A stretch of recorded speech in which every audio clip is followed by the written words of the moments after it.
Gracias, Ale. Hola, muy buenos días.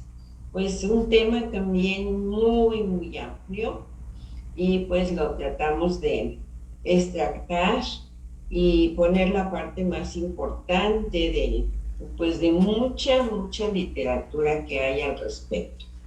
Y pues hablar del aparato cardiovascular es muchísimo material y pues vamos a darle en un tiempo a lo que considero que es más relevante, que justifica pues el efecto que tiene el pirofosfato de tiamina en estos problemas cardiovasculares. Así que yo espero haber hecho una bonita selección de artículos que nos vienen a demostrar que con el pirofosfato de tiamina se sale adelante de muchísimos, menos que de todos los problemas cuando están en una etapa todavía controlable, porque pues se debe de entender también que hay situaciones en las que ya no hay vuelta para atrás. Pero tratemos de encontrar el eh, uso de esta terapia pues de una manera comprendida, entendida, conocida, para que tengamos esa confianza de administrarlo, estén en las condiciones en que estén los pacientes. Vamos a ver que son casos literalmente de resucitación, porque así se han hecho investigaciones que demuestran que aún habiendo habido un paro cardíaco, hay posibilidades de la resucitación y se ha comprobado experimentalmente y pues eso da muchísima confianza para utilizar el tratamiento.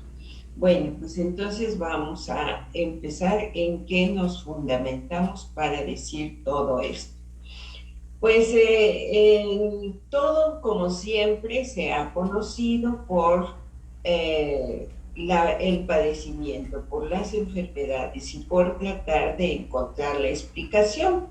Y pues el beriberi es un padecimiento que dio lugar, de hecho, al descubrimiento de la tiamina, porque pues observó todos los procesos de polineuritis y pues se fueron relacionando con un tipo de dieta muy específica, con muchas carencias, y pues de ahí sale que se debe de administrar un tipo de nutrimentos para evitar llegar a estas circunstancias. Y pues lo más relevante es que aún con los conocimientos actuales se siguen presentando muchos casos y pues cuando debería de estar esto ya totalmente erradicado, resulta que no es así. Y pues se debe básicamente pues a la malnutrición, no es desnutrición, sino mal enfocado la administración de los distintos nutrimentos. Del beriberi pues se conoció lo primero que ahora se ha clasificado como beriberi seco, que es el que incluye todos los padecimientos neurológicos. Pero está también la otra clasificación, que es el beriberi húmedo, en el que se relacionan más con padecimientos cardíacos, más que con neuropatías. Y es justamente a lo que nos vamos a referir hoy, a lo que es el conjunto de alteraciones incluidas en lo que es el beriberi húmedo, y luego todavía hay un cuadro agudo que es el que se conoce como beriberi shoshin. Estos dos son los que involucran a los padecimientos cardiovasculares, y con esa insuficiencia cardíaca pues se vienen otros problemas como es el edema de miembros superiores e inferiores, y pues eso es consecuencia de las alteraciones cardiovasculares y es justamente entonces lo que nos ocupa hoy.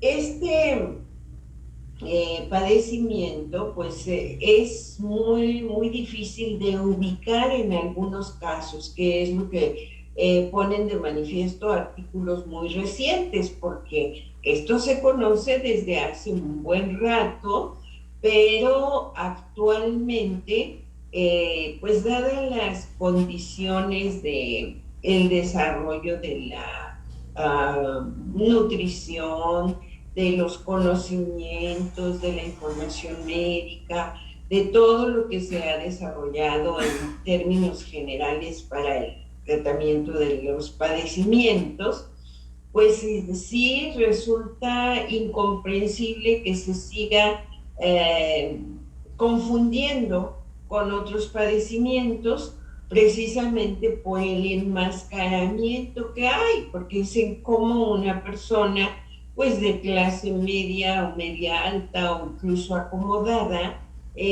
pudiera generar unas alteraciones que corresponden a un padecimiento que es más bien característico, o al menos así se pensaba, de personas que no tienen acceso económicamente a una nutrición completa. Y eso es lo que da lugar a que se diagnostique de una manera errónea, porque pues no coincide el estatus de la persona con lo que pudiera dar origen al padecimiento.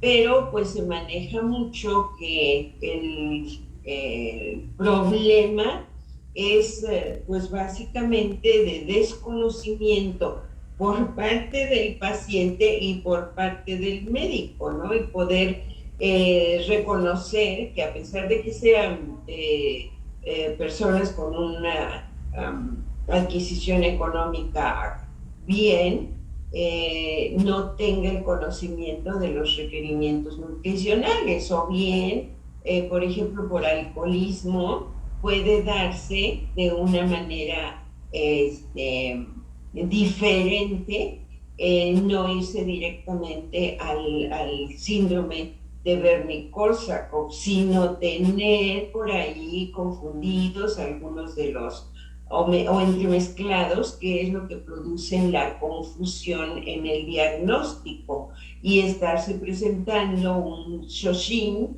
o ya desarrollando uno a más largo plazo, que es el beriberi húmedo. Y todo esto por una malnutrición. Entonces ahí pues lo que se busca ya específicamente es la insuficiencia de ambos ventrículos, la acidosis láctica, que es como una de las características de las que detona todo esto, ¿no? Así que ya como consecuencia de esto, pues puede venir el colapso vascular y la muerte, que es realmente pues triste que se den estas condiciones, pero es por la confusión que hay de entender los síntomas y correlacionarlos con estatus económico, con características del paciente, en fin, que puede llevar a un desenlace fatal. Bueno, pues a eso es a lo que nos vamos a referir. Y pues todo esto tiene que ver con deficiencia de tiamina. O sea, siempre la ingesta pobre en una cantidad que pues no correlaciona mucho lo que está en las tablas, como lo hemos mencionado en muchas ocasiones. Una cosa es lo que recomiendan las asociaciones dedicadas exclusivamente a esto, porque se cubren mucho en el contexto de la posibilidad de sobreutilizarlas y poner una tasa, poner una medida en la que pueda inducirse hipervitaminosis. Sin embargo, hemos también comentado en varias ocasiones que la hipervitaminosis que se llega a inducir en general es con las vitaminas liposolubles, que son las que se almacenan y no pueden tener ese cotejo que hace el riñón con las vitaminas hidrosolubles, que al pasar continuamente por el torrente circulatorio y los procesos de filtración glomerular, procesos de absorción y secreción, ahí es donde se mide, se valora el contenido en la circulación y pues el riñón sabe exactamente medir. Ya hemos hablado muchas ocasiones cómo mide, cómo valora las concentraciones de cada uno de los nutrientes en nuestro organismo a través de receptores.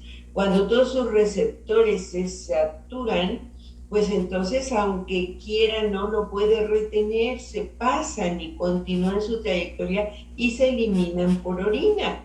Y esto es tan claro que la concentración en orina determina de manera indirecta cómo hay de concentración en el torrente circulatorio. Por eso hay pruebas específicas para determinar la concentración de tiamina circulante, que puede ser la actividad de la transcetolasa. Esa es una prueba definitiva. La otra prueba es la actividad del pirofosfato de tiamina, que justamente es en relación con esta actividad que se induce en la transcetolasa, y de esa manera se mide la concentración en el plasma directamente. Pero la medida de la cantidad que se está eliminando por orina, pues es la determinante de una manera bastante sencilla la concentración de tiamina circulante. Entonces, estos pacientes que cursan con esta alteración marcan una eliminación muy, muy baja o nula, lo que implica que en la circulación, pues evidentemente hay muy poca, y la poca que existe se recaptura si es que llega a pasar por las nefronas. Entonces todo eso es tan claro que justo en esas condiciones de deficiencia se produce falla cardíaca. Y también por la falla cardíaca es un sistema ya de retroalimentación positivo en el que cada vez se va generando mayor intensidad en la sintomatología que define al beriberi húmedo, porque se va estableciendo más ese circuito de retroalimentación positivo. Acuérdense que las patologías cualquiera correlaciona con sistemas de retroalimentación positivo, mientras que la salud se correlaciona con sistemas de retroalimentación negativo, que tienen signo contrario. O sea que si baja la presión, la respuesta tiene que ser de aumento de la presión. Si hay aumento de la presión, la respuesta que activa en nuestro organismo es de bajar la presión, signo contrario. Mientras que si tenemos una patología y la hipertensión aumenta la actividad cardíaca y eso aumenta aún más la presión, la entrada y la salida tienen el mismo signo. Es en su sistema de retroalimentación positivo, feedback positivo. Y el contrario, si tenemos la presión baja, eso hace que el corazón trabaje menos, manda menos cantidad de sangre, con menos fuerza, menos gasto cardíaco, y eso hace que siga disminuyendo la presión. Menos.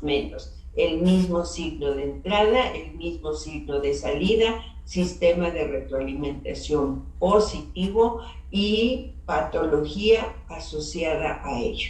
Entonces aquí tenemos que se establece el mismo problema. Hay falla cardíaca por deficiencia de tiamina, eso va a hacer que se generen patologías, alteraciones que van a inducir que todavía esto se ponga más de manifiesto. Y pues en muchas ocasiones no se sabe si es causa o es efecto. Entonces ese es lo que quiere representar este esquemita, de que son interdependientes. Así que ya de entrada tenemos ahí la explicación de por qué el uso del pirofosfato de tiamina en pacientes con al menos esta cardiopatía, pero lo vamos a ver que es en general, en cualquier cardiopatía aplica los mismos principios y la solución está ubicada también en saturar al organismo con el pirofosfato de tiamina, que es la forma activa, para que el organismo no tenga que invertir en un metabolismo ya de por sí deteriorado, ¿no? Entonces aquí, ¿qué nos dice? Que los pacientes con insuficiencia cardíaca generado por deficiencia de tiamina, y que este es un fármaco porque han hecho muchas pruebas de la administración oral, la administración intravenosa de tiamina, pero sí hay estudios también hechos directamente con pirofosfato de tiamina. Y lo que ellos tratan de demostrar es qué cantidad el organismo es capaz de manejar sin propiciarle efectos adversos. Y pues como se ven aquí, hay dosis de 300 a 900 miligramos de dosis diaria. Vamos a ver en otros artículos que las dosis pueden ser aún mayores, pero justo como es una molécula hidrosoluble, el riñón la puede manejar perfectamente y no llega a producir ninguna sobredosificación ni ninguna intoxicación. Experimentalmente se ha hecho en algunos tipos de simios y se ha visto que por arriba de 9 gramos es donde se empieza a presentar obnubilación y algunos cambios en los animalitos, de tal manera que se pudiera ya pensar como de una intoxicación por sobredosis de tiamina. De ahí en fuera, solo es manejada primero de manera oral.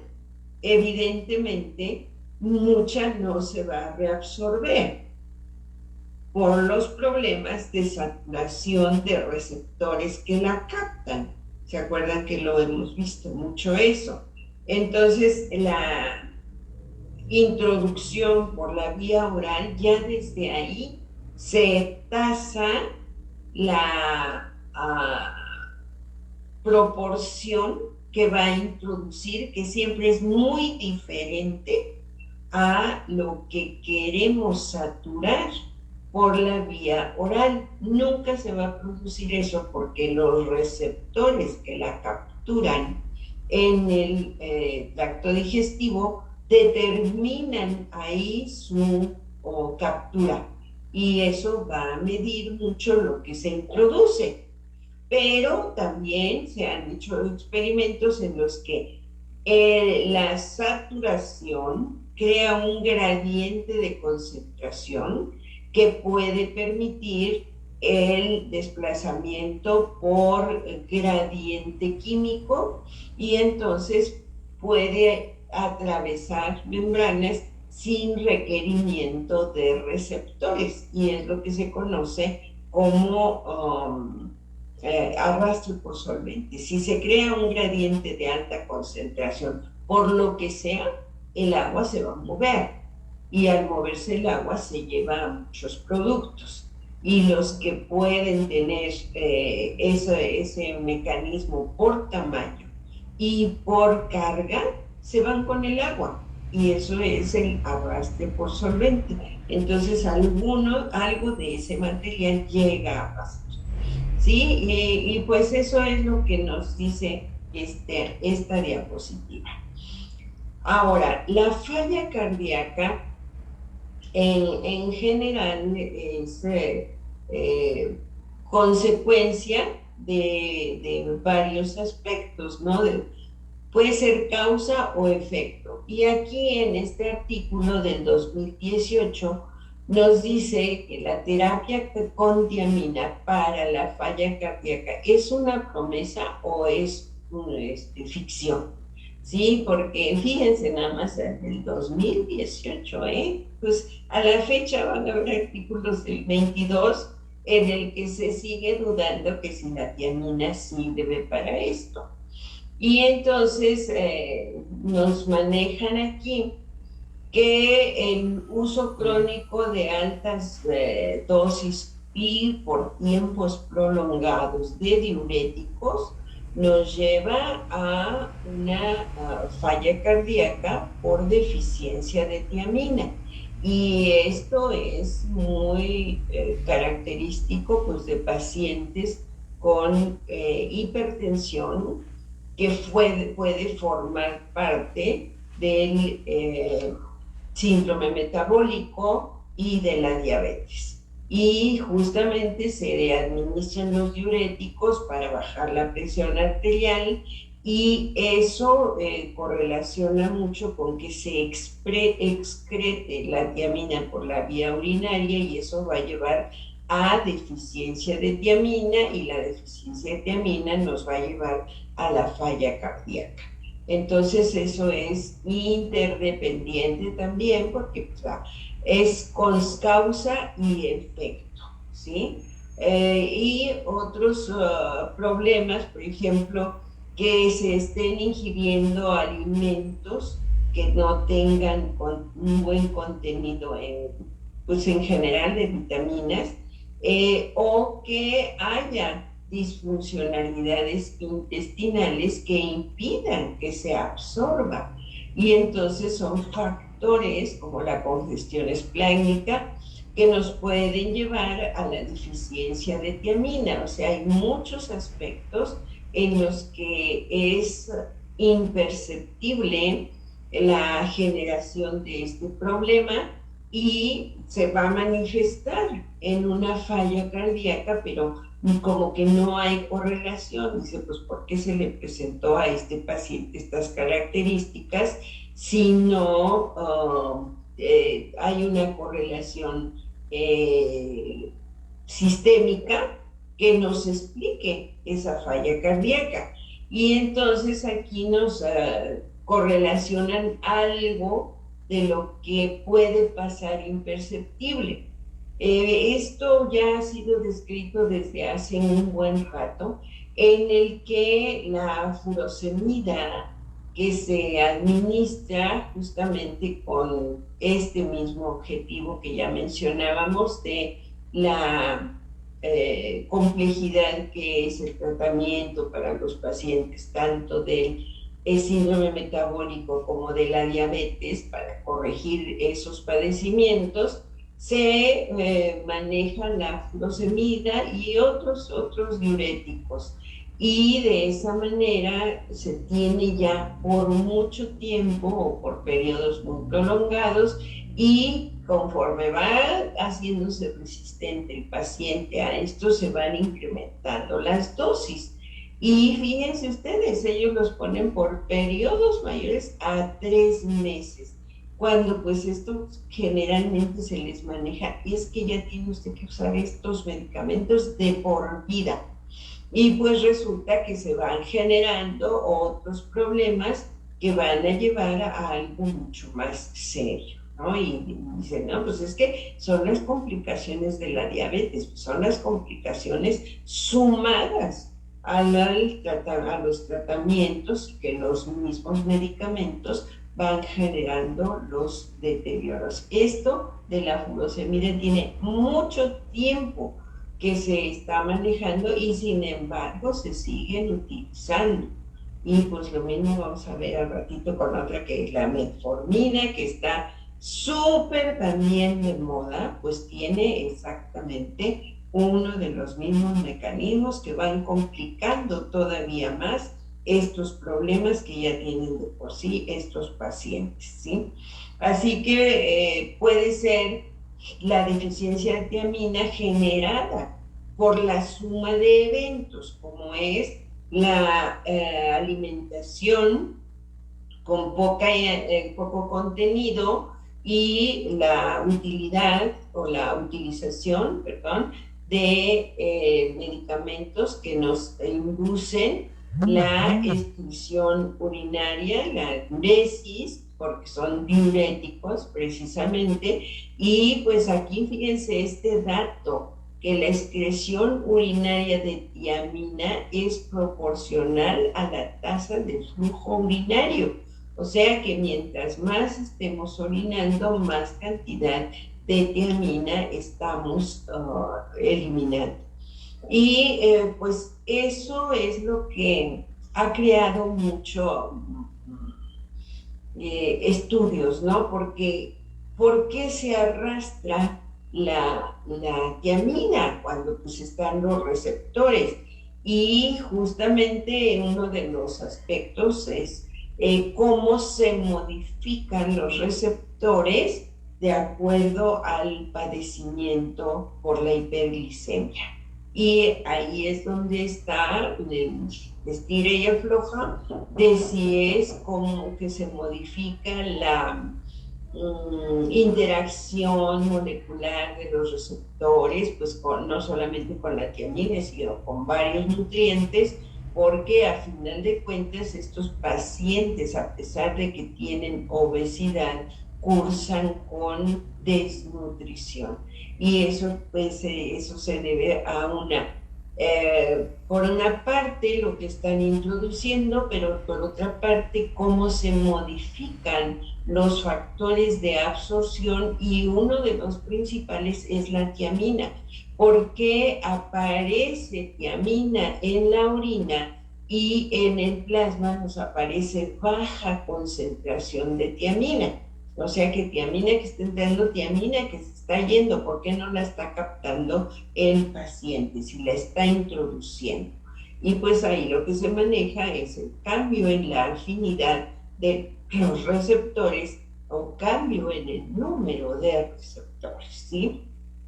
Bueno, se han hecho experimentos, por ejemplo, en modelos murinos de paro cardíaco, en los que se ha analizado qué es lo que ocurre en el metabolismo como consecuencia del paro cardíaco, ¿sí? Porque viene el paro cardíaco y luego vienen los procesos de resucitación. Y sí, hay resucitación en muchos casos, pero ahí vienen las secuelas. Y entonces, ¿qué es lo que produce esas secuelas? Entonces, ese es el modelo que tomaron estos investigadores para analizar qué genera las secuelas en el paciente que ha sido resucitado post paro cardíaco. Y entonces ellos analizan la cuestión metabólica, y entonces lo que encuentran es que la actividad de la piruvato deshidrogenasa es lo que se ve implicado durante el paro cardíaco, ¿sí? Entonces en el paro cardíaco obviamente pues se detiene el metabolismo, obviamente esto es en las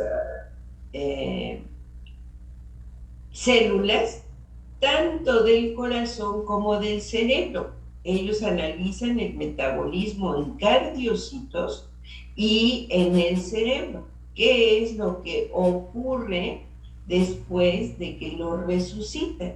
Y entonces ellos encuentran los desequilibrios metabólicos, tanto en el cerebro como en el corazón, y es la glicólisis oxidativa, o sea, todo lo de la mitocondria está deprimida por la disminución del piruvato, mientras que la glucólisis aumenta, y al aumentar la glucólisis citoplasmática, acuérdense, la glucólisis anaeróbica, entonces lo que aumenta es el lactato. Y eso pues nos da que la acidosis láctica, que son los principales elementos, el lactato, la acidosis láctica, es lo que complica la falla cardíaca, fundamentalmente, ¿no? Y estos son efectos directos de la activación de la piruvato deshidrogenasa sinasa, que esta es la que bloquea a la piruvato deshidrogenasa, ¿se acuerdan? Todo proceso bioquímico tiene su activador y tiene su inhibidor. Entonces, en el caso de la piruvato, del complejo de la piruvato deshidrogenasa, el activador, ¿se acuerdan? El activador de la piruvato deshidrogenasa es justamente el pirofosfato de tiamina. Pero para parar la reacción de la piruvato deshidrogenasa, la que actúa es la piruvato deshidrogenasa sinasa. Eso es lo que quiere decir la K. En inglés es con K, kinase, ¿no? Se escribe kinase.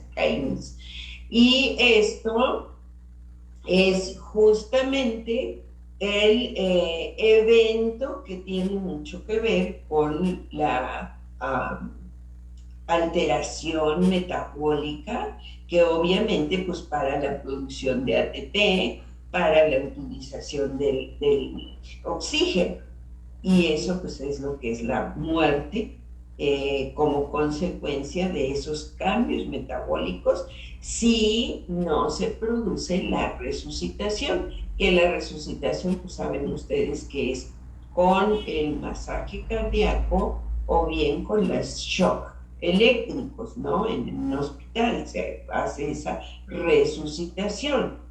Y entonces ahí es donde ellos analizan qué es lo que produce ese problema, y entonces es el acúmulo del ácido láctico, pero post arresto cardíaco, o sea, paro cardíaco.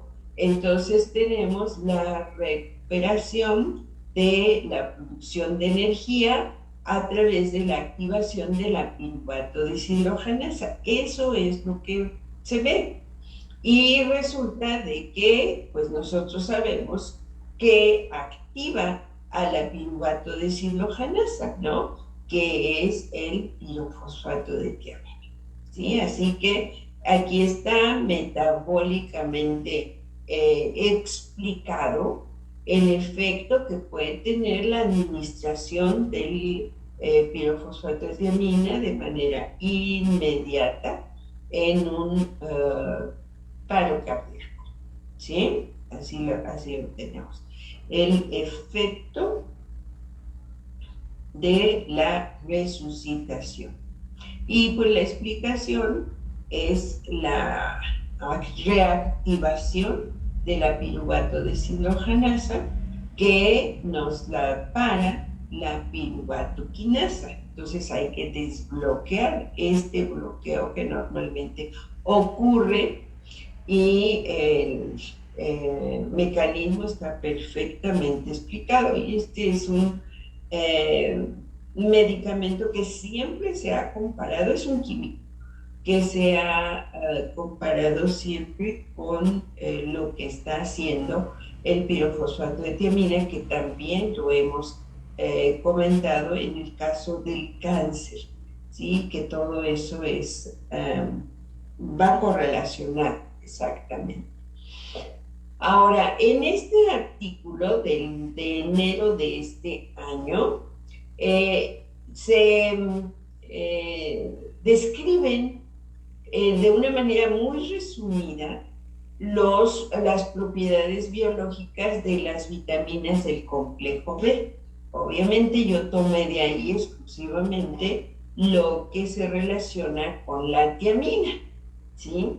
Entonces aquí tenemos a la tiamina, anillo pirimidínico, anillo tiazólico, puente metileno, el grupo de azufre, que es por lo que se llama el anillo tiazólico, donde hay azufre se dice que es un tiol, y luego en donde se une el carbono activo, que es donde se unen los grupos fosfato, monofosfato de tiamina y pirofosfato de tiamina. Los acarreadores que en el tracto digestivo, el enterocito, cómo atrapan a la tiamina y al monofosfato de tiamina. Entonces son los receptores de tiamina tipo 1, tipo 2 y los acarreadores de compuestos orgánicos que también acarrean a la tiamina. Ya en el interior, la pirofosfocinasa los fosfata y lo convierte en pirofosfato de tiamina, que se puede degradar a monofosfato de tiamina y ahí tener las fosas para que, según los requerimientos del plasma, se pase al líquido intersticial y de ahí a torrente circulatorio a través de acarreadores específicos, ¿sí? No son los mismos acarreadores de la luz. Y luego, pues aquí ya tenemos los acarreadores mitocondriales, ¿se acuerdan también? Que son dentro de ciertos padecimientos. Y entonces la ingesta de los alimentos pueden incluir no solamente la tiamina, sino la alitiamina, que les decía yo que proviene de los vegetales del género Allium, que es la cebolla y el ajo. Y entonces tenemos estas formas que son lipófilas, o sea, que tienen características menos polares que la tiamina por sí misma, y esto hace que tengan mayor capacidad de penetración o menor resistencia a penetrar. Esta es la benfotiamina, que es un compuesto sintético que se produjo para inducir mejor penetración de la tiamina, porque la tiamina oral tiene mucha dificultad para administrarse porque se absorbe muy poco por las características que ya hemos mencionado respecto a lo que ocurre en la captura en los enterocitos. ¿Se acuerdan de eso? Entonces, como estos materiales son lipófilos, atraviesan la membrana sin necesidad de acarreador. Por eso se ha creado estos compuestos químicos que son derivados de la tiamina, la benfotiamina, la alitiamina, que está en forma natural en unos vegetales, pero sintetizada y concentrada en mayor proporción. Hay otros derivados también, la sulfutiamida, que esos se administran médicamente para favorecer la absorción, para evitar la administración por la vía endovenosa para ciertos pacientes. Pero al meter estos factores, pues la célula tiene que fosfatarla para convertirla en el pirofosfato, que es la forma activa. Y pues aquí tenemos todos estos mecanismos. ¿Para qué sirve la tiamina? Pues ya lo sabemos, esto ya lo tenemos bien en la mente, ¿sí? Pero, por ejemplo, aquí para la síntesis de acetilcolina, para la síntesis de mielina, para la síntesis de otros neurotransmisores o de otros aminoácidos dentro de todo lo que hace el ciclo de Krebs. Acuérdense ustedes de todos esos procesos. Primero de la cataplerosis. Y ya que tenemos todo eso bien desglosadito, ahora viene la anaplerosis, sintetizar todo lo nuestro, que para que ustedes se quiten ya de esa idea de que no tomar leche, que somos los únicos que tomamos leche de otro mamífero, bueno, pues todo lo que comemos, todo lo que venga de cualquier animal, de cualquier vegetal, es exactamente lo mismo que ocurre con la leche de vaca. Igual la vamos a desbaratar, todo lo vamos a desbaratar para de ahí producir nuestras propias proteínas. De verdad, yo no entiendo por qué es esa polémica y esa negación de que no tomemos leche y digamos, entonces no vamos a comer tampoco vegetales, pues porque no somos rumiantes, ¿no?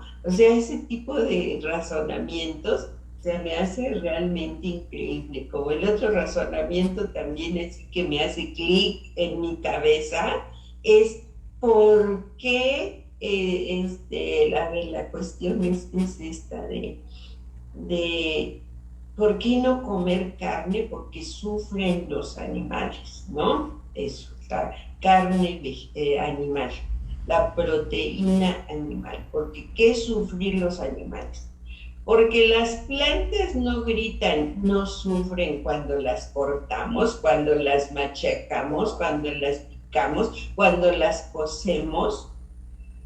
Para su información de esas personas, se ha descrito perfectamente las estructuras que detectan los estímulos del equivalente de sistema nervioso animal, lo tienen los vegetales.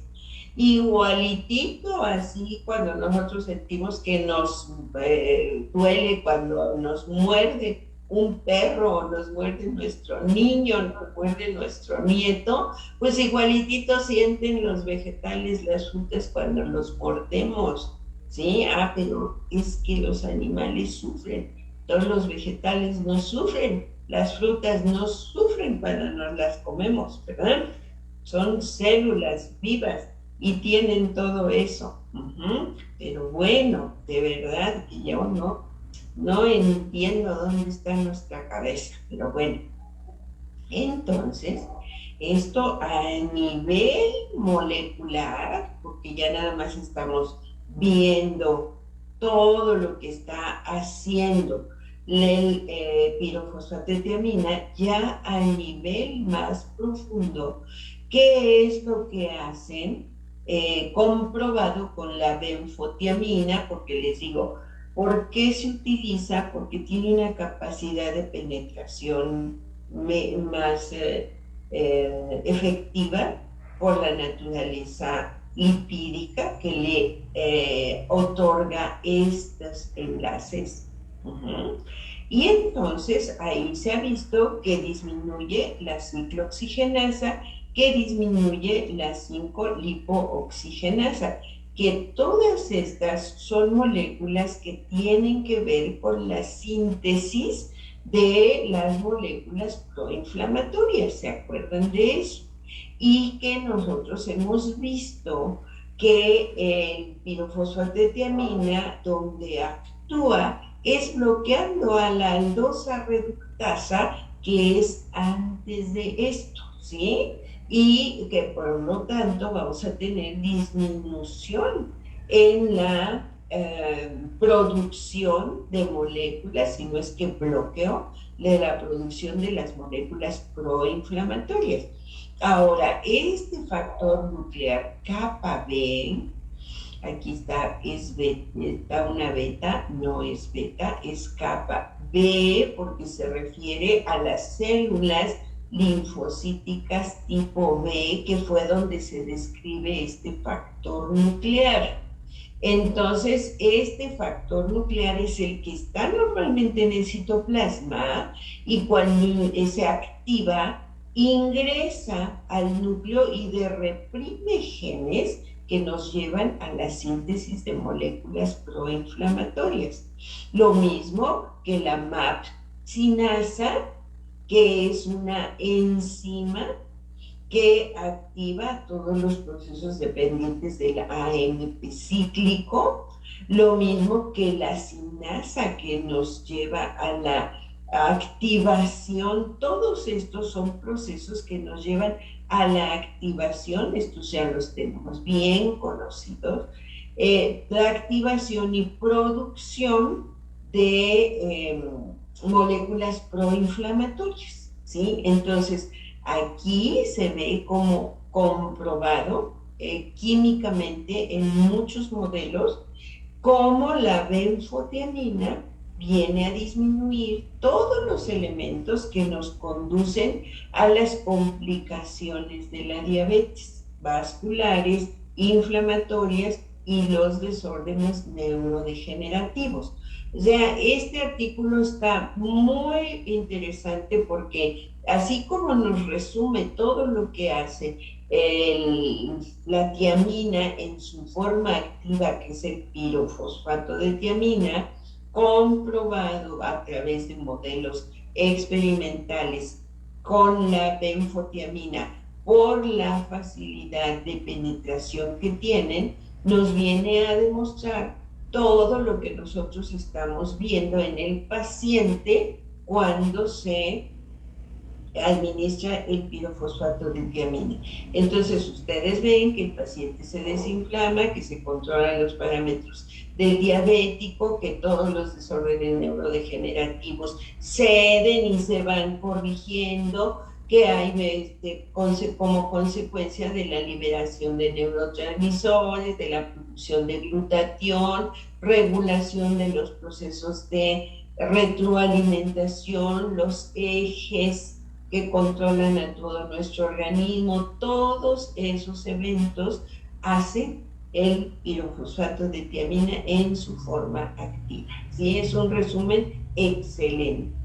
Ahora, a nivel de corazón, continuamos, que pues en el anterior queda también comprobado que todo eso hace a nivel del cardiociclo.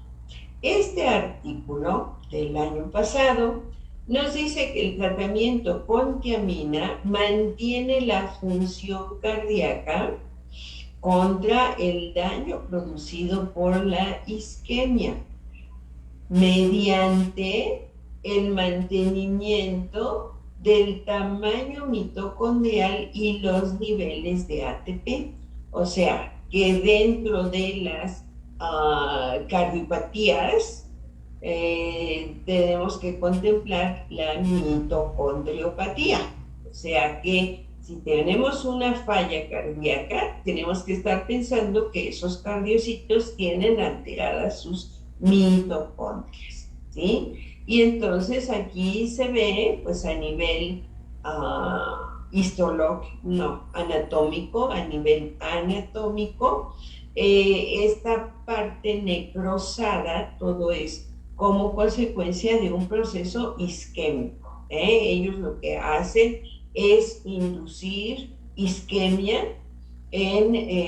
también es un modelo murino, y entonces lo que analizan es desde la anatomía, la histología a nivel de microscopía electrónica y la bioquímica, ¿sí? Cómo está la producción del ATP cuando no hay isquemia, cuando en el control, cuando hay isquemia y como consecuencia de la reperfusión, cuando miden el ATP, el ADP, el AMP, y esto no me acuerdo qué es AS. Es la diferencia entre el proceso control, aquí lo tenemos, el control y la producción del pirofosfato de tiamina. Ellos trabajan todo con pirofosfato de tiamina. Entonces, cuando se administra el pirofosfato de tiamina y cómo responden las células, y le miden aquí todos los componentes del ciclo de Krebs, el ácido pirúvico, la acetilcoenzima A, el ácido cítrico, el succínico, fumárico, málico y el ácido láctico. Y pues, por ejemplo, aquí se ve que se produce en la isquemia y reperfusión mucho ácido láctico. Y cuando no hay isquemia, sí es menor la producción. O sea, todo esto es un estudio muy completo de lo que corresponde a la respuesta que tiene el tejido cuando se ha inducido una isquemia. Y luego se ve la respuesta en presencia del pirofosfato de tiamina. Así que en imagen, todo está aquí en química, en bioquímica, y aquí en imagen vean lo que produce la isquemia, las alteraciones mitocondriales se ven prácticamente deshecha todo lo que es la membrana mitocondrial interna, las crestas mitocondriales están todas afectadas. Estas son las proteínas, las sarcómeras, las contráctiles, el elemento contráctil, y pues tienen muchísimas mitocondrias para aportar la energía para que se lleve a cabo la actividad contráctil. Aquí ya con pirofosfato de tiamina, vean la integridad de las fibras contráctiles y las mitocondrias, no solamente bien estructuradas, claro, se ven, notan a la perfección, porque acuérdense que todo esto se tiene que deshidratar. Las técnicas son muy agresivas, pero comparados a cómo están post-isquemia, pues nada que ver. Sobre todo que hay muchísimas más crestas de las que en control se observan, que aquí está la representación gráfica en número, porque ellos dicen que también lo que se mejora mucho es el tamaño, la fisión y la fusión. Acuérdense que esos procesos mitocondriales son fundamentales. La fisión y la fusión, que nos habla de la salud mitocondrial. Entonces ellos concluyen que el tratamiento con el pirofosfato de tiamina puede tener un efecto protector sobre la isquemia miocárdica y que probablemente media la fisión mitocondrial a través de la inhibición de la fosforilación de esta proteína intramitocondrial, que es la que controla justamente este proceso. Acuérdense lo que hemos visto, tanto la fisión como la fusión mitocondrial están perfectamente coordinadas por proteínas que si se unen, que se intercambian el ADN, etcétera, etcétera. Y la preservación de las mitocondrias de mayor tamaño, o sea, comparadas con la que ocurrió durante la isquemia, y la concentración de ATP, lo que conduce a un metabolismo anaeróbico acelerado. ¿Por qué el anaeróbico acelerado y por qué la mitocondria está tan desarrollada? Si el metabolismo anaeróbico, ¿en dónde se da? En el citoplasma. ¿Sí? Entonces, aquí, así como que nos equivocamos al escribirlo, ¿o qué pasó? Acuérdense ustedes que un alto rendimiento de la contracción requiere ATP a muy altísima velocidad. Si se va hacia la mitocondria, esa velocidad, aún para nosotros, que no es nada, para las células sí lo es, de que entren los compuestos a la mitocondria y se realice el ciclo de Krebs, va a implicar mayor rendimiento en tiempo, en número de moléculas de ATP. Pero si se queda en el citoplasma la glucólisis anaeróbica, va a ser mayor la velocidad en la que se produce el ATP, va a ser en menor cantidad, pero a mayor velocidad. Eso es, ¿qué prefieres, tiempo o cantidad? El cardiocito necesita mucha energía ya, no tiene que estar esperando. Entonces, tal vez el proceso eh, en condiciones normales pueda esperar a que llegue el ATP de las mitocondrias. Simon no es una mitocondria.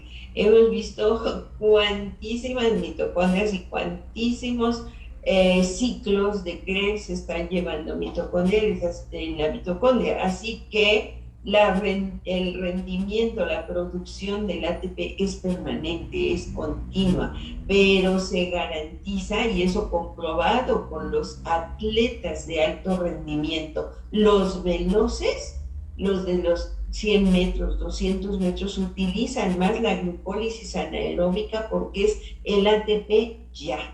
Y aquí es lo que en un tejido en reparación lo necesita, velocidad. Por eso es que tiene un metabolismo anaeróbico, ¿de acuerdo?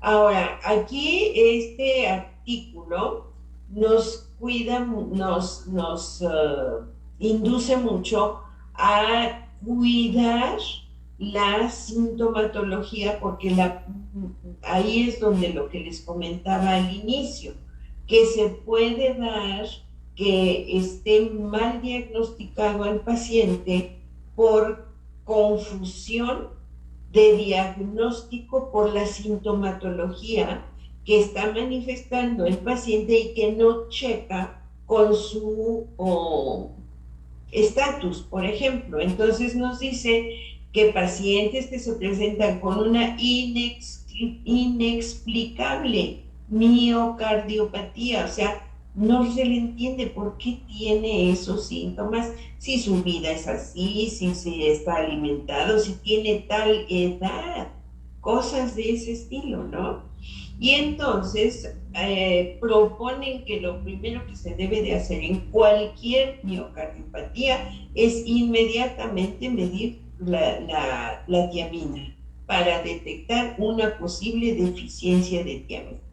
Y dice que las personas con mayor riesgo son aquellos con alta carga de enfermedades crónicas, alcohólicos, o sea, las enfermedades crónicas que nos están diciendo que están tomando muchos medicamentos.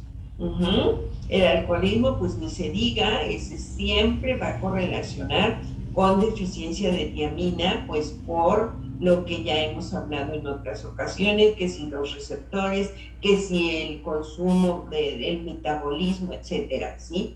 Y con deficiencias alimentarias, tales como las personas sin hogar, o sea, los indigentes y los ancianos, porque las personas adultas mayores ya somos muy caprichositos. Y no, yo nada más quiero comer esto y ya no me des de eso, dame de lo que a mí me gusta. Y siempre dicen, ¿y qué es lo que me voy a llevar? Dame lo que me guste. Tener mucho cuidado siempre en esos casos. Y las personas que están siendo alimentadas, ¿cómo se dice esto? Endovenosamente, ¿sí? Que están en un hospital, que tienen un límite en el tipo de nutrición, siempre se tienen que anexar los suplementos nutricionales, ¿sí? Todos estos, porque hay que evaluar y diagnosticar deficiencias nutricionales, incluso en aquellos con dietas occidentales modernas, o sea, también eso es bien característico, que nada más hay ciertos alimentos a los que recurrimos y eso nos va creando deficiencias nutricionales. Entonces, eso es lo que en este artículo se destaca. Las características de estos pacientes, la cardiomegalia, la insuficiencia cardíaca, la acidosis, no se justificaba de ninguna manera, acidosis láctica, no se justificaba cuando les analizan las deficiencias nutricionales, encuentran deficiencia de tiamina y ahora sí ya lo entendieron. Bueno, el papel del metabolismo en la falla cardíaca y en la regeneración. Sí, este también es un artículo, todo es muy reciente, que nos está diciendo que cuando hay pues un infarto, cuando hay una isquemia, ese tejido se lesionó y ese tejido se tiene que sustituir. Entonces, el proceso de la regeneración miocárdica es bien importante, ¿sí? Porque si la hay, se maneja lo mismo que para el sistema nervioso, para el tejido cardíaco, que no hay regeneración. Claro que la hay en todos, así como en las neuronas hay neuroblastos, si no, no se generarían los neuroblastomas en cualquier edad, y son células que son factibles de dividirse y de diferenciarse y dar lugar a células nuevas. Aquí se maneja a los pericitos, que son un tipo de cardiocitos primitivos, y a los fibroblastos, que fibroblastos hay en todos lados, y los fibroblastos vienen de células mesenquimales, y si hay fibroblastos hay células mesenquimales y hay células con capacidad de regeneración, ¿de acuerdo? Entonces aquí se propone que el metabolismo que se altera cuando hay un proceso de falla cardíaca con lesión y después viene la regeneración, hay adaptaciones metabólicas.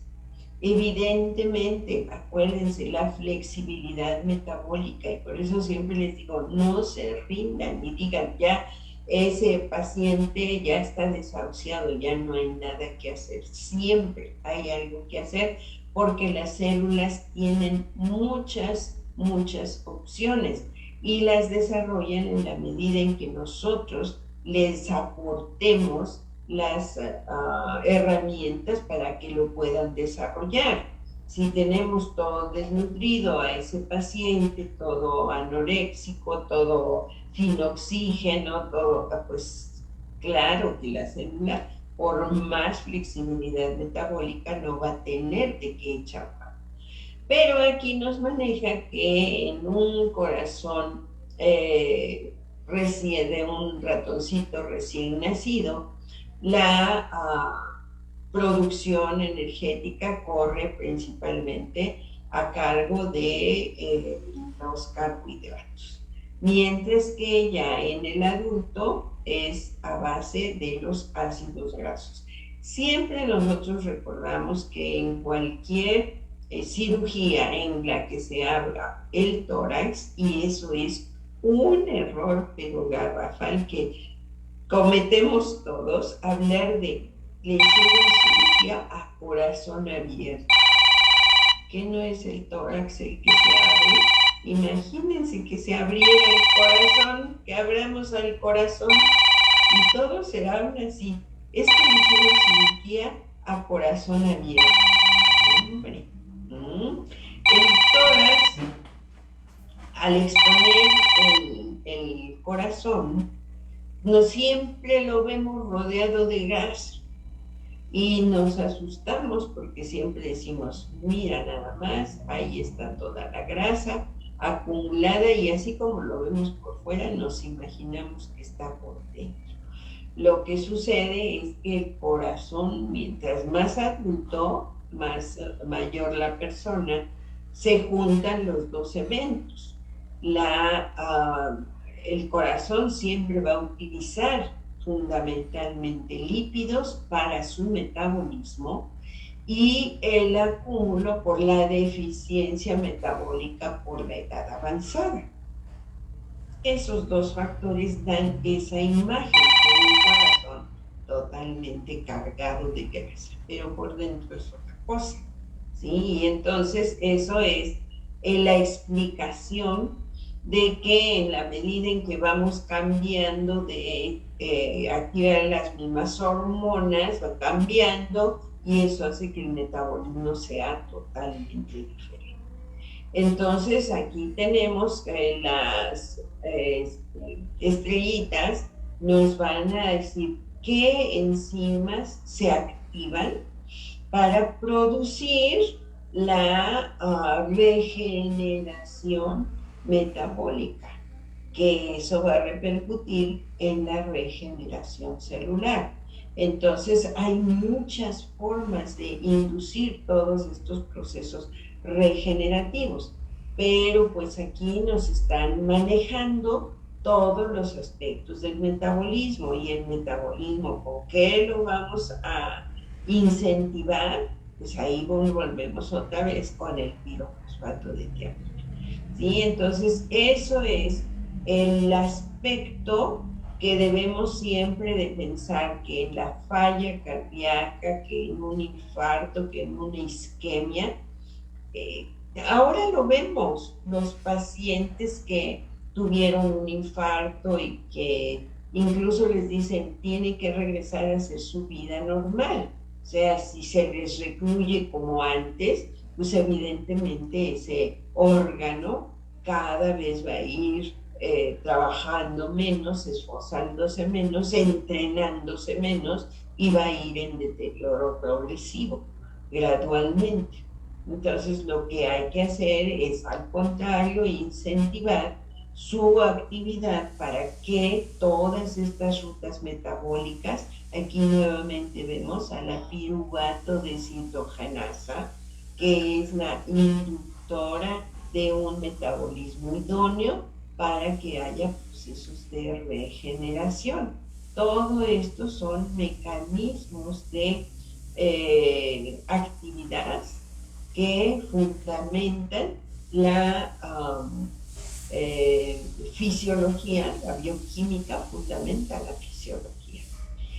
Ahora, aquí en este artículo también de mayo de 2022, o sea, necesitos apenas, nos dice que hay determinantes metabólicos en la función del cardiomiocito y que esto fundamenta las estrategias para una regeneración cardíaca. Entonces, ¿qué hay que regenerar? A la mitocondria, ¿no? Entonces, todo esto va exactamente a lo mismo, pero ya con fundamentos bioquímicos.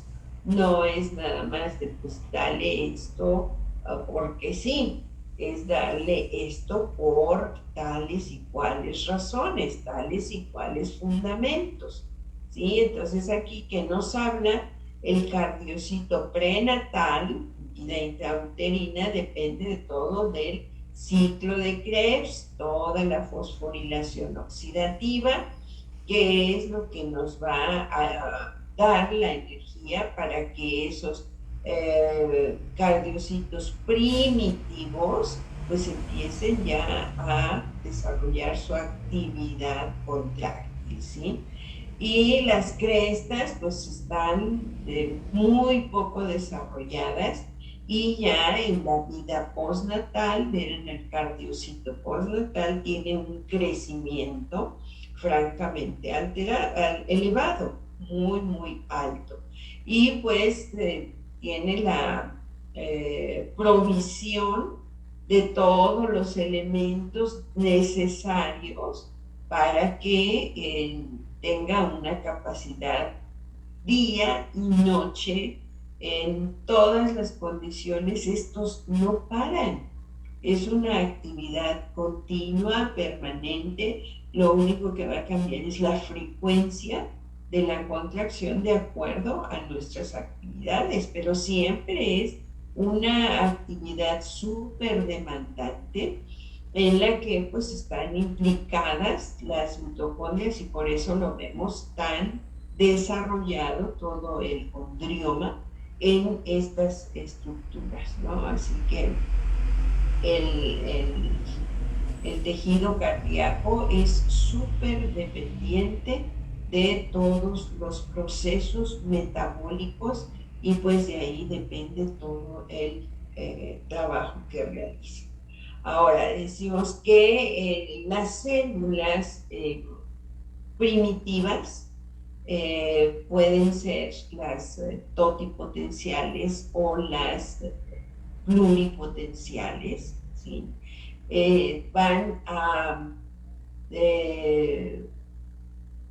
diferenciarse en función de los mensajeros químicos, ¿sí? Y pues hay muchísimos mensajeros químicos que van a regular la transformación y no solamente en un solo tipo de células, sino en varios tipos de células. Así que cada uno de los subtipos celulares van a obedecer o están convirtiéndose en X tipo celular en función de los receptores que tengan, los mensajeros que les lleguen y el compromiso que van adquiriendo cada una de ellas de acuerdo a las rutas de señalización que van a ir activando estos mensajeros químicos. Entonces, todo eso son debido a procesos de interacción receptor con ligando que va a echar a andar rutas de señalización que van a activar genes que se van a expresar y que van a inducir la producción de moléculas en la membrana para que se retroactiven y a través de más de esos mensajeros o mensajeros diferentes se pueda llevar a una especialización de un cardiocito, de un fibroblasto, o se mantenga como célula primitiva, o células estromáticas en general, que son las que mantienen al tejido en interconexión. Aparte de que acuérdense que estas fibras tienen terminaciones romas, pero aquí vienen las entradas de la célula vecina para conformar un tejido continuo y a través de estas uniones estrechas pasarse el estímulo eléctrico y todas estén trabajando coordinadamente y no se formen focos que pueden dar lugar, por ejemplo, a unos focos ectópicos que cada quien esté contrayéndose por su cuenta y eso le reste efectividad a la contracción auricular o la contracción ventricular, que todo tiene que estar perfectamente sincronizado. Ahora, estamos hablando de puras células musculares cardíacas, no estamos hablando de las células del sistema de conducción, que son otro rollo, ¿sí? Entonces aquí tenemos el factor determinante de la diferenciación de esas células primitivas, que pueden ser totipotenciales o pluripotenciales. Y esto es un mecanismo de regeneración y esto se da en todas las edades, no es privativo de edades tempranas o durante el desarrollo embrionario. Todos estos mecanismos de regeneración son factibles de activarse en cualquier edad. Así que post-infarto, post-paro cardíaco, post-isquemia, está dado el mecanismo de eliminación de los detritus y la regeneración tisular. Y justamente esto, aunado con los procesos de regeneración celular, pues es lo que nos viene a hacer comprender, o sí nos ayuda a comprender que todo esto es factible. Entonces, aún a pesar de que se haya tenido un infarto, una isquemia, un paro cardíaco, los procesos regenerativos ahí están. Hay que actuar para que se puedan todavía mejorar.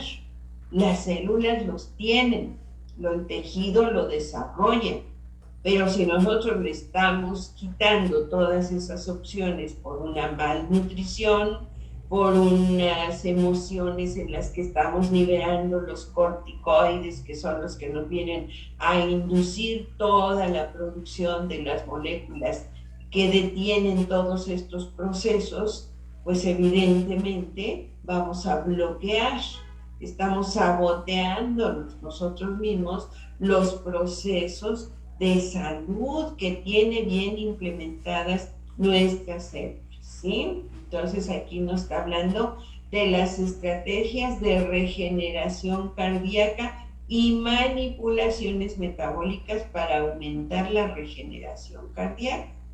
Entonces aquí nos habla de las células cardíacas progenitoras y las células madre embrionarias, células madre pluripotenciales inducidas. Aquí está la clave. Hay células madre presentes siempre, pero nosotros a través de nuestro estilo de vida las podemos conservar y las podemos activar en el momento en que las necesitemos. Ahí están.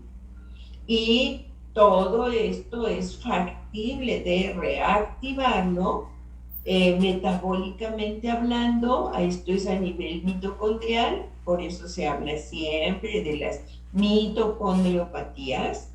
Todo esto es a nivel bioquímico, todo esto ya lo sabemos, ¿sí? Lo que no hemos enfatizado es que es factible de reactivarlo y eso va a repercutir en procesos de diferenciación en las células que allí están en nuestro tejido para ser sustituto de las células que se han lesionado. Entonces hay que propiciar una limpieza y esto lo hacen las nucleasas. Vamos a eliminar todo ese tejido deteriorado que se lesionó pues por la isquemia, por el proceso inflamatorio natural de defensa. Todo eso está bien montado para eliminar el tejido necrosado, lesionado, alterado y echar a andar todos los mecanismos de reparación. Les digo, ahora nos vemos con una persona que tuvo infarto y la vemos perfectamente normal. Y pues vean ustedes todo lo que son la cantidad de moléculas. Aquí está toda la traducción de todas estas siglas, todas estas abreviaturas que corresponde al metabolismo que realiza el cardiocito, ¿sí? Que todo esto es parte de ese mismo artículo que nos está hablando de los mecanismos que echan a andar una célula cuando ha sufrido una alteración, sea por una isquemia, sea por una falla cardíaca, en fin, lo que sea, va a echar a andar todos estos mecanismos compensatorios metabólicamente hablando y va a llegar a utilizar pues todos los nutrientes que estén a su alcance, que si los ácidos grasos, que si los carbohidratos. El mismo lactato forma parte de los cetoácidos, los cuerpos cetónicos. Aquí tenemos al hidroxibutirato, el oxobutirato, el lactato, los aminoácidos, de cadena ramificada. Echa a andar mano de todos los nutrientes. Aquí tenemos las lipoproteínas, de donde salen los ácidos grasos que son acarreados por las albúminas. Todo ese material son nutrientes y a todos ellos recurre. Y aquí tenemos pues todo lo que es el inicio de la degradación de los ácidos grasos, y luego el acarreador dependiente de la carnitina, el transportador, que es de un tipo en la membrana externa mitocondrial, y otro derivado de la carnitina para transportarla a través de la membrana interna mitocondrial, y que ya formen parte de la cadena respiratoria. ¿Se acuerdan? La fosforilación oxidativa para obtener el ATP. Entonces se ve muy complejo, pero ustedes, ya que tengan la presentación, véanla lentamente y van a ver que es todo de lo que hemos hablado en muchas sesiones. ¿Sí? Aquí está todo lo que es la glucólisis que nos lleva a la producción del piruvato, y que si el piruvato no se descarboxila, entonces la lactato deshidrogenasa lo lleva a la formación del lactato, y si no, se expulsa a través del acarreador de los monocarboxilatos, que son los tipos 1 y 4. Esto también ya lo hemos visto en la célula cancerosa. Entonces aquí tenemos que ese lactato también se puede aprovechar a ser acarreado igual por el transportador de los monocarboxilatos, porque es un ácido, acuérdense, ácido láctico con un solo carboxilo, de ahí lo de monocarboxilatos, que es también convertido aquí en el interior en piruvato, y luego ya acetilcoenzima A, y todos los acetilcoenzima A provenientes de lípidos, de carbohidratos, de aminoácidos, de todos lados nos llega la acetilcoenzima A para entrar al ciclo de Krebs, o en otros niveles que puede ser el alfa-cetoglutarato o el succinato, entran los diferentes carbohidratos. Y aquí tenemos a los cetoácidos, los cuerpos cetónicos también provenientes de la dieta cetogénica, ¿sí? Y a lo cual el cardiocito usa de todo, ¿sí? Así que véanla lentamente y van a ver que no está nada complicado, nada más viéndolo parte por parte. Todo esto ya lo tenemos bien conocido, pues todo eso hace el cardiocito. Ahora, este artículo que dice los cambios en el metabolismo en las células progenitoras en diferenciación. Las células madre llegan a ser cardiomiocitos flexibles metabólicamente. Pues la respuesta es sí, ¿verdad? Entonces ya sabemos de todas las, pues no vamos a decir artimañas, ¿no? De todas las posibilidades que desarrolla cualquier célula de nuestro organismo. Entonces vuelvo a insistir que si estamos enfermos es porque nosotros hacemos que se enferme nuestro organismo, porque ellos tienen recursos innumerables para regresar siempre a la normalidad, pero si nosotros las estamos induciendo, pues con nuestra malnutrición, con nuestro estrés mal manejado, con nuestras emociones fuera totalmente de control, bueno, de regulación, de manejo, pues evidentemente las llevamos a disfuncionar, pero las células tienen una enorme flexibilidad metabólica y por eso es que estas células progenitoras se pueden diferenciar para dar a los cardiocitos, ¿sí? Entonces, eso es una demostración, les digo, hay muchos artículos de que todo se puede regenerar, todo se puede componer. Aquí, por ejemplo, se dice de un paciente del cual se le toma una biopsia, se llevan a cultivar estas células proliferan, estas células, no, en una biopsia no nada más llevamos cardiocitos, llevamos muchos tipos de células y cada una de ellas va a formar su propia línea y algunas sufren lo que se llama desdiferenciación, o sea, echar marcha atrás y quedar como células toti o multipotenciales. Y ya en cultivo se pueden separar perfectamente, ir haciendo esto es un cultivo primario. A partir de ahí se hacen los cultivos secundarios, terciarios, y vamos depurando las líneas celulares hasta tener las que nosotros queremos. Y pues de eso se hace industrias. Ahora lo hacen pues tejidos para regenerar a las personas quemadas, es lo más ampliamente conocido.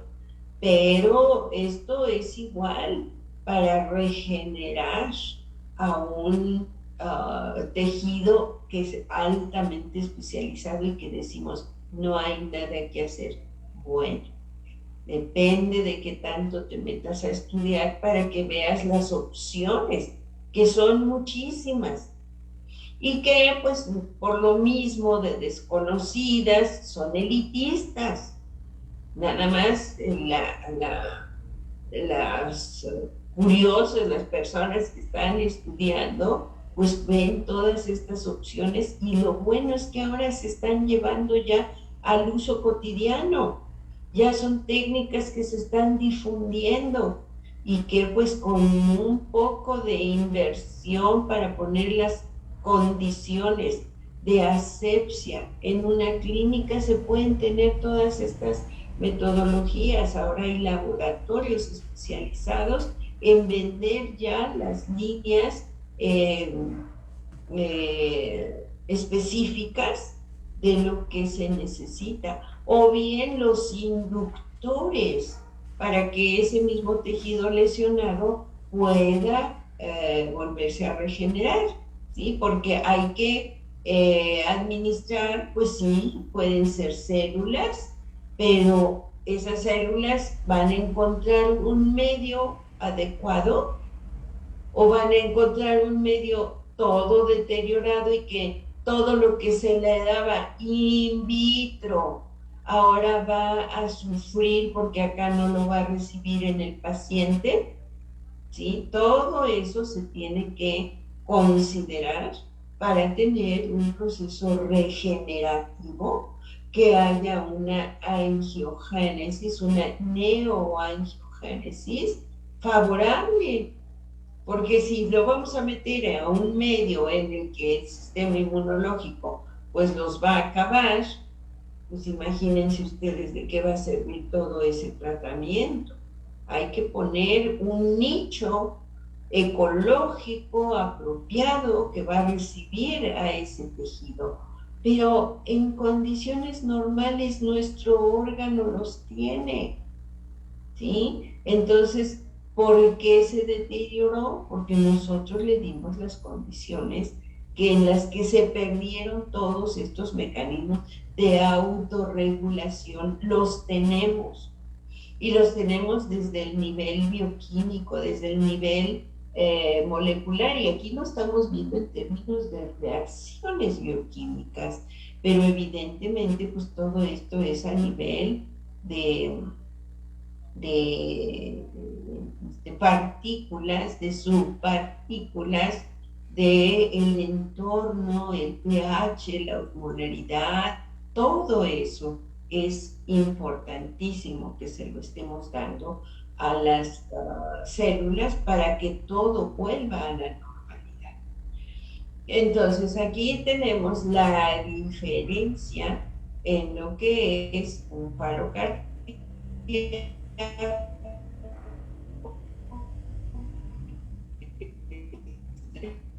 el deterioro en el tejido de conducción del corazón. Aquí tenemos el sistema de conducción, acuérdense, la base del corazón, el ápice, es una pirámide invertida. Este es el lado derecho del corazón, el lado izquierdo del corazón. Este es el que debe de estar más desarrollado, el ventrículo izquierdo, porque es el que manda la sangre a circulación sistémica, pulmonar y general. Entonces, este sistema de conducción inductor de la contractilidad. Sin embargo, el primer marcapaso que está en la base de la aurícula derecha, en donde está el tronco aórtico, ahí esta base es donde está señal eléctrica, el primer marcapaso o Katie Flag, pero no es autónomo, está coordinado por el vago. El vago libera acetilcolina y ahí se detiene. Se desaparece la acetilcolina por la acetilcolina esterasa y entonces entra el sodio a las células marcapaso, disparan y entonces la señal viene por las terminaciones de los miocitos, que son células cardíacas diferenciadas, no son fibras nerviosas, pero se comportan como.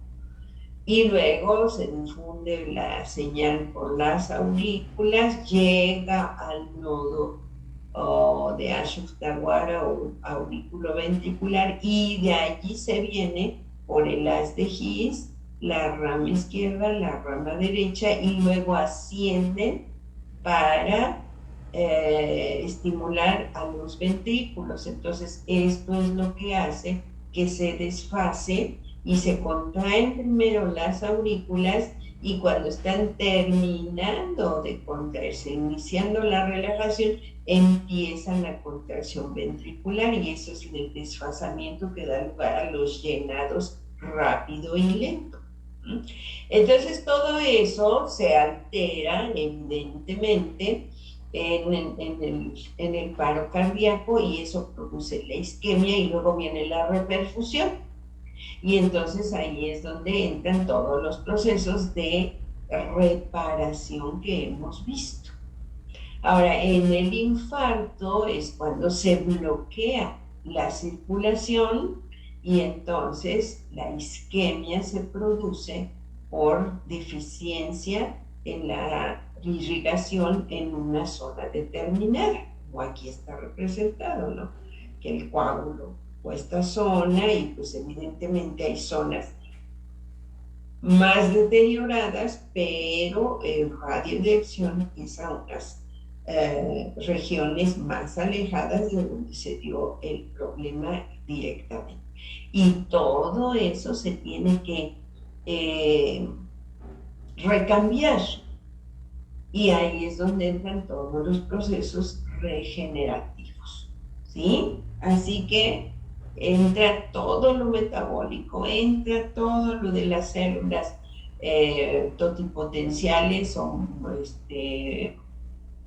pluripotenciales que están por allí y que tienen que reactivarse, diferenciarse y sustituir ese tejido anormal. Nada de que es una cicatriz y que ya no va a funcionar y que tenemos ahí un tejido tieso. No, dándole todo lo que es el condicionamiento, ese tejido se va a regenerar. ¿Y quién toma parte en eso? El sistema inmunológico también. ¿Sí? El sistema inmunológico que está en todas partes. Así como lo veíamos para el sistema nervioso en la sesión pasada, ahí tiene su propio sistema inmunológico, que es el glial, pero además el sistema inmunológico sistémico. Pero aquí tenemos la representación de la actividad que desempeña el sistema inmunológico, que está mezclado ahí entre todo este tejido cardíaco. Les digo que hay células del estroma que forman parte del mismo tejido cardíaco. No son exclusivamente, ¿se acuerdan que les he dicho que esto se llaman las células en pantalón? Vean ustedes, aquí tenemos las interconexiones, que es lo que permite que todo se comporte como un solo tejido y la señal eléctrica se conduzca por la por la contigüidad de las membranas de las fibras musculares. Y entre ellas, pues están, no como está aquí, ¿verdad? Sino que están bien metidas todas las células del sistema inmunológico. Y aquí se enfatiza en los macrófagos. Y nos dicen que los glucocorticoides son como reguladores de la homeostasis tisular, ¿sí? O sea, mantener el tejido cardíaco y que nos mantenga en buenas condiciones a ese corazón, pues es porque todo está siendo perfectamente vigilado también por el sistema inmunológico. Y es bien importante ver el papel de los corticoides, porque precisamente hablábamos de esas emociones, ¿no? Y pues hablamos del cortisol y que nos produce la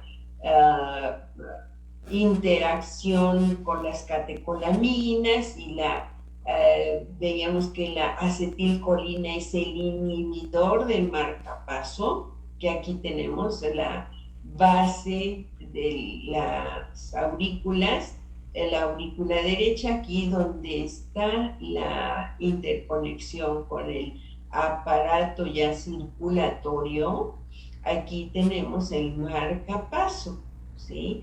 Y está frenado por la acetilcolina. Pero ¿quién lo acelera? ¿Quién acelera el marcapaso? ¿O vive al vago del liberador de la acetilcolina? Pues la catecolamina, ¿sí? Las catecolaminas, la adrenalina. Y la adrenalina, cuando la liberamos, bueno, se nos aumenta la frecuencia cardíaca, en serio, ¿no? Bueno, así que aquí tenemos la actividad que desempeña el macrófago en particular. Obviamente, pues falta todo lo que hacen que los linfocitos T, las células presentadoras de antígenos, en fin, todo el sistema inmunológico. pero pues nos está señalando la disfuncionalidad mitocondrial de un cardiocito hipertrófico. Evidentemente, pues esto nos da producto de esto es una cardiomegalia, podría ser, ¿no? Y aquí nos está diciendo este artículo, la incapacidad del músculo cardíaco para regenerarse después de un ataque cardíaco se debe, al menos en parte, a una clase de hormonas esteroides, los glucocorticoides, que empujan a las células del músculo cardíaco a madurar después del nacimiento y mientras bloquean su proliferación. Entonces, el sistema inmunológico, a través de la producción de los glucocorticoides, o sea, tenemos la modulación hormonal. En una etapa temprana del desarrollo embrionario están quietos los glucocorticoides y eso da lugar a la proliferación de los cardiocitos, o sea, durante el desarrollo embrionario, parados los glucocorticoides, se está desarrollando el tejido cardíaco, y cuando llega a su etapa de proliferación, ahora viene la diferenciación. Ahí es donde entran los glucocorticoides. Pero una vez que se llega a la diferenciación, ya no se puede dividir. Entonces, ese es un papel muy importante de los glucocorticoides. Pero cuando se tiene una etapa de lesión ya en la edad adulta y seguimos produciendo los glucocorticoides en concentraciones excesivas, vamos a impedir ese proceso regenerativo, ¿sí? De ahí la importancia del estrés. Pero si te están diciendo tienes un problema cardíaco, ¿qué haces? Te angustias, te asustas y produces muchos corticoides, ¿sí? Pues entramos en un círculo vicioso y con ello estamos impidiendo la regeneración tisular, ¿sí? Entonces, el manejo de las emociones vuelve a tomar relevancia para impedir la liberación de moléculas que bloquean todo el mecanismo regenerativo, ¿sí? Muy bien, eso es importante. Ahora, aquí tenemos ya lo que es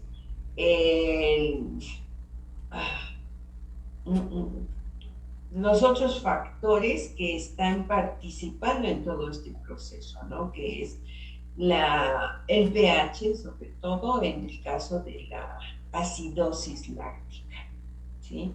El efecto sistémico del paro cardíaco, ¿sí? La liberación de las catecolaminas con alteración del metabolismo mitocondrial. Eso activa la respuesta inmunológica. En realidad, acuérdense lo que siempre decimos: molécula que se mueve, molécula que mueve a todo el organismo. Si aquí se están moviendo muchas moléculas, pues se va a mover todo en nuestro organismo. No es un problema regional. Todo eso va a repercutir pues en el cerebro, en los pulmones, en el sistema inmunológico. Todo esto va a ser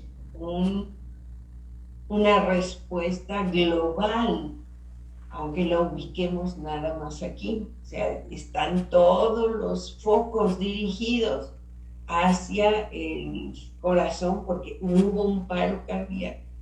Pues sí, pero ¿eso a qué nos llevó?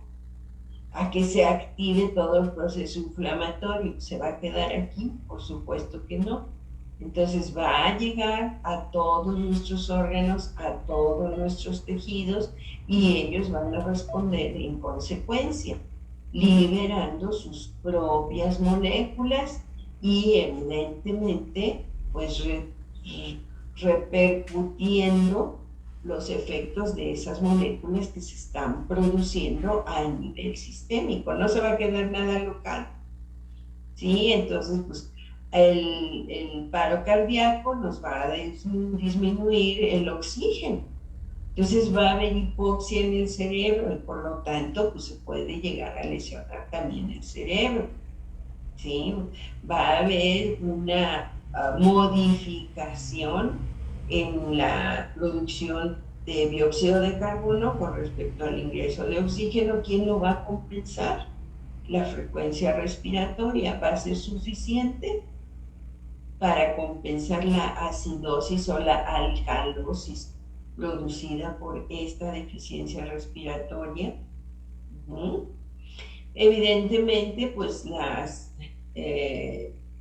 disfunciones en términos de oxigenación nos va a llevar a los procesos de activación inmunológica y el efecto, digamos, si la persona se le dan los auxilios, los cuidados inmediatos, puede haber la post-resucitación o la resucitación post-paro cardíaco, es más correcto así.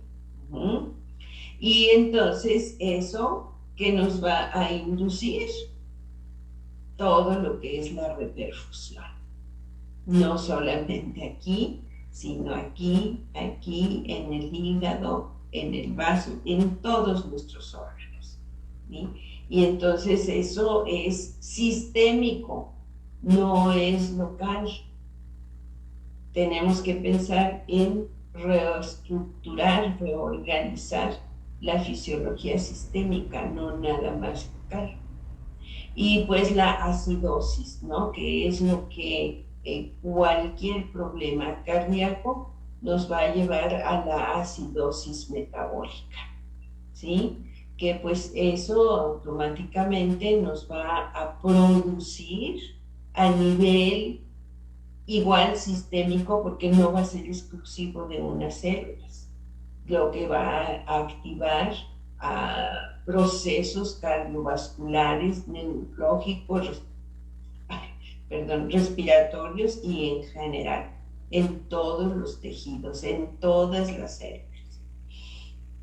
Va a haber un aumento en la tasa, en la frecuencia cardíaca y en la contractilidad cuando el pH es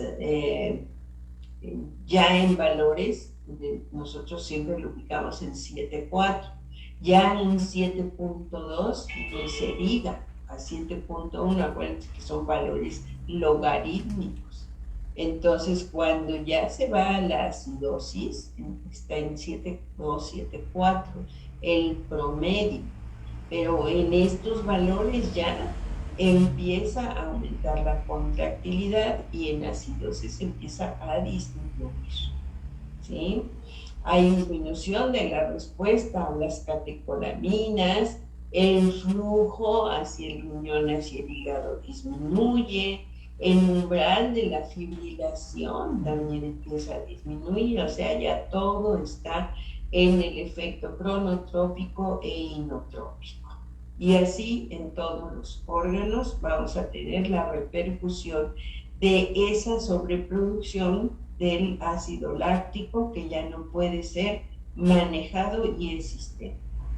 Esta diapositiva se me hizo importante porque aquí nos está manejando que la metformina nos lleva a todos estos procesos que estamos viendo como consecuencia de una falla cardíaca, pero la metformina también nos habla, ya se han hecho muchos estudios de los efectos que tiene, pues lo veíamos desde el principio, ¿no? En el caso de la furosemida, pero esto mismo se está viendo con la metformina.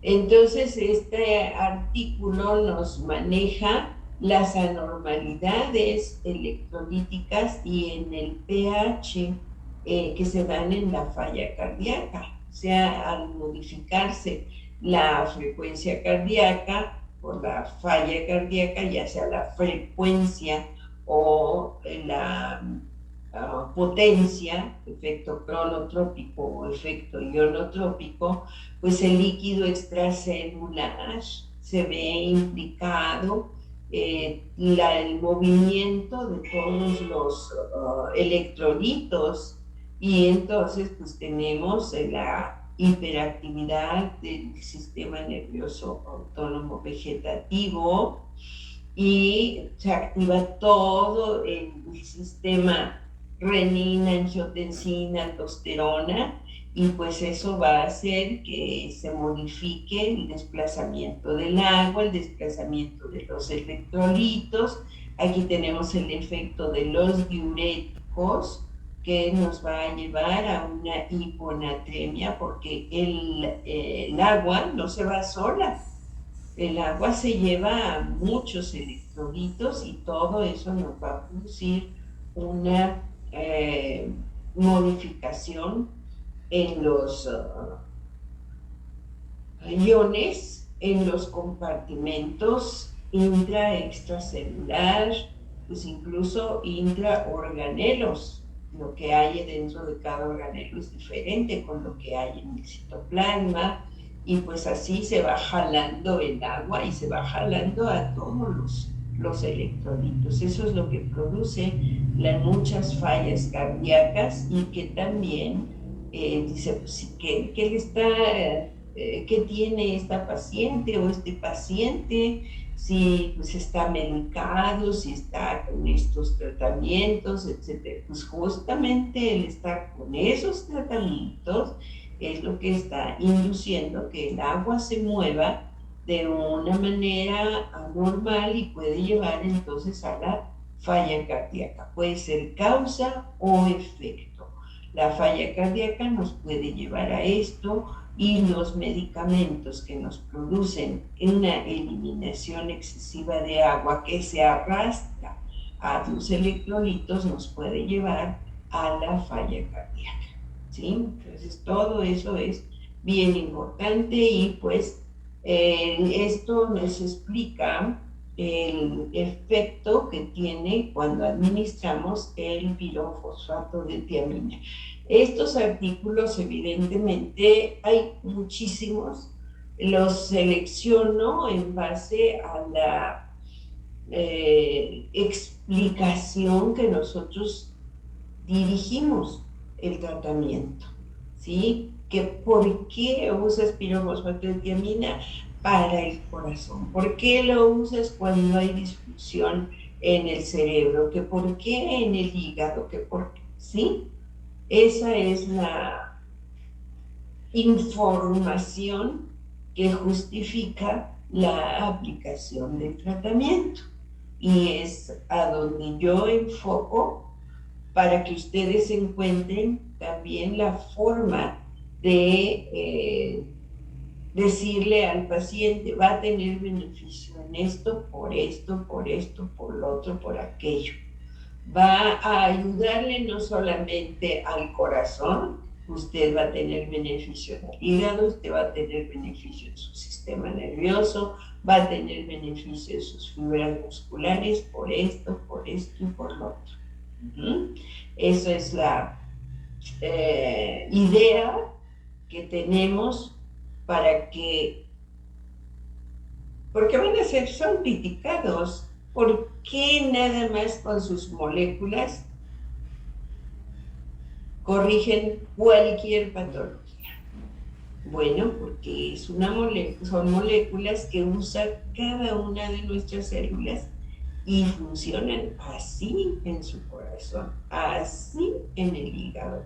Y todo eso les da a ustedes mucha tranquilidad de cuando sean cuestionados, porque claro que van a ser cuestionados de por qué las mismas moléculas para cosas tan diferentes.